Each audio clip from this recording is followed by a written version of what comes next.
سارے بھائی جو شاہ صاحب نے بات کی نا، اس بات کو میں کم از کم بھول نہیں سکتا کہ نعمت اور برکت، نعمت میں اگر برکت نہ ہو تو نعمت بھی مشکل بن جاتی ہے۔ بالکل بلال بھائی یہ ایسا ہی ہے۔ جو کوشچن ہے نا، مجھے بتائیں کتنے جو لوگ آتے ہیں آپ کے پاس، ان میں ضعیف لوگ ہوتے ہیں، بوڑھے بھی ہوتے ہیں، بہت بوڑھے بھی ہوتے ہیں، کیا ان کی شخصیت میں ایسی کوئی خامی ہوتی ہے کہ اولاد ان کو ریجیکٹ کر دیتی ہے، یا اولاد کے اندر کوئی پرابلم ہوتا ہے، یا ان کا کوئی معاشی یا معاشرتی مسئلہ ہوتا ہے؟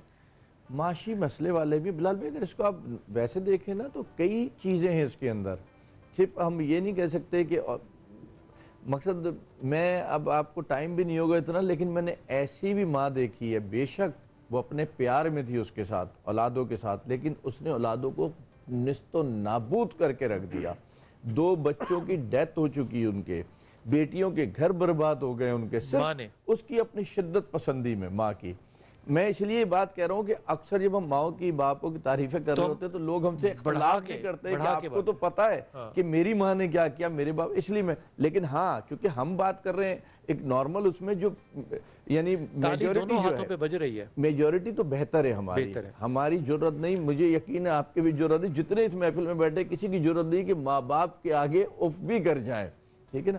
آپ جب ابھی باتیں بتا رہے تھے ماں کے حوالے سے، تو میں بالکل ایسے ہی بچپن میں چلا گیا تھا، بالکل آپ کی باتیں سن کے، اور بالکل یہی سب کچھ میرے ساتھ ہوتا تھا۔ میں بھی لیٹ آتا تھا، میرا اماں سے ایک ہی جھگڑا ہوتا تھا، بس میں دیر سے گھر آتا تھا، اور میں لڑتا تھا کہ میں کوئی برا کام کر کے تو نہیں آ رہا نا، میں آپ کیوں مجھے جو ہے نا روکتی ہیں۔ ہمیشہ ایک ہی بات کہی کہ جب بیٹا اولاد ہوگی سمجھ میں آ جائے، اور خدا کی قسم بلال بھائی سمجھ میں آ گئی، بہت اچھی طریقے سے سمجھ میں آ گئی۔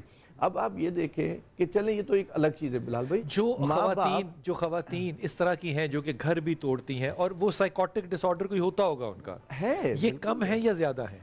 اب زیادہ ہو رہی ہیں، آج کے دور میں زیادہ ہو رہی ہیں بلال بھائی۔ دیکھیں بات یہ ہے کہ اگر کوئی ذہنی پرابلم بھی ہے، کچھ بھی ہے، آپ ماں کو تو گھر سے نہ نکالو نا، باپ کو تو گھر سے نہ نکالو، چیزوں کا حل نکالو، کوئی نہ کوئی راستہ نکالو۔ بلال بھائی میرے پاس ایسی ماں کی ڈیتھ ہوئی ہے، ایک کی تو ابھی 4-6 مہینے پہلے ہوئی ہے، خدا کی قسم کھا کے کہتا ہوں، حنیف بھائی کہہ رہے تھے، بالکل صحیح کہہ رہے تھے، میں ایگری کرتا ہوں کہ کہتی ہیں نہیں بس چھوڑ دو، بس اللہ کو یہی منظور تھا، لیکن ایسی مائیں بھی ہیں میرے پاس اور تھیں جو کہتی تھی میرے جنازے میں نہ آنے دینا میری اولاد کو، نہ آنے دینا۔ ہم ان سے وعدہ کر لیتے، لیکن کیونکہ دینی طور پہ ہمیں اس کی اجازت دی، ہم ان کو انفارم کرتے جب ڈیتھ ہوتی ہے۔ اور یہ بھی میں الفیہ کہہ رہا آپ کو، اس بدبخت کو جب فون کیا گیا کہ تیری ماں کا انتقال ہو گیا ہے، اس نے بولا دفنا دو، ٹھیک ہے دفنا دو۔ آپ سوچیں تو صحیح بلال بھائی کہ ہم کس منزل پہ جا سارے پہنچے۔ بھائی یہ بتایا کہ یہ سچویشن اتنی گمگیر ہوتی کس وجہ سے ہے؟ بلال بھائی اس کا کوئی جواب نہیں دیا جا سکتا، میں تو یہ جانتا ہوں میری ماں نہیں ہے، اگر ہوتی آج میرا گلا بھی کاٹتے نا تو میں لیٹ جاتا سامنے جا کے کہ کاٹ دے ماں تو، ٹھیک ہے، کیوں؟ کیونکہ میں نے وہ بچے بھی تو دیکھے نا بلال بھائی جن کو اٹھا کر کے کچرا کنڈیوں میں پھینک دیا جاتا ہے، پھر جانور نوچتے ہیں، جانور کھاتے ہیں ان کو۔ تو یہ تو میری ماں کا مجھ پہ احسان ہے نا کہ میں آج اتنا بڑا جو ہے نا صحت مند ہو کر کے دنیا کے سامنے بیٹھا ہوں۔ یہ آپ کے خیال میں یہ صورتحال پیش آتی کیوں ہے؟ بلال بھائی اللہ رب العزت نے قرآن پاک کے اندر جو آیات ہیں، لَهُمْ قُلُوبٌ لَا يَفْقَهُونَ بِهَا لَهُمْ أَعْيُنٌ لَا يُبْصِرُونَ بِهَا لَهُمْ أُذُنٌ لَا يَسْمَعُونَ بِهَا، کان ہیں سنتے نہیں، آنکھیں دیکھتی نہیں، دل ہے اسے سمجھتی نہیں۔ اس کی وجہ کیا ہے؟ یا یہ کون لوگ ہیں؟ سمم بکم کون ہے؟ ہوتا یہ ہے کہ جب انسان بچپن سے گناہ کرتا ہے، وہ اولاد کرے یا ماں باپ کریں، تو گناہ جو ہیں وہ کمپیوٹر کی ہارڈ ڈسک میں ڈیٹا کی طرح کہیں نہ کہیں جا کر بیٹھ جاتے ہیں، اور جب کوئی ٹائم آتا ہے وہ وائرس بن چکے ہوتے ہیں، اور وائرس بننے کے بعد وہ مشین کے پورے سسٹم کو خراب کر دیتے ہیں، اور خرابی یہاں تک پہنچ جاتی ہے کہ ان گناہوں کی سیاہی کی وجہ سے انسان کی آنکھیں کھلی ہیں لیکن اس کو نظر نہیں آ رہا۔ کیا نظر نہیں آ رہا؟ کہ جن کاموں کے لیے، جس برکت کے لیے، جس پیسے کے لیے، جس رزق کے حصول کے لیے، جس صحت کے لیے وہ طرح طرح کی منتیں کرتا ہے، تغو دو کرتا ہے، بندہ خدا شارٹ کٹ تو تمہارے گھر میں موجود ہے لیکن اس کو نظر نہیں آئے گا۔ میں اس کی ایک چھوٹی سی مثال دے دیتا ہوں۔ ایک شخص تھا، اس کا انتقال ہو گیا، اور یہاں پر کیا ہوتا ہے کہ جمعرات کو ختم دلایا اور کھانا پکا کے دے دیا۔ اب انتقال ہوا تو ماں کیا کرتی تھی، جو بیوی تھی وہ کیا کرتی تھی، وہ کھانا بناتی تھی اور اپنے بیٹے سے کہتی تھی کہ بچہ جاؤ جا کے مسجد میں دے آؤ۔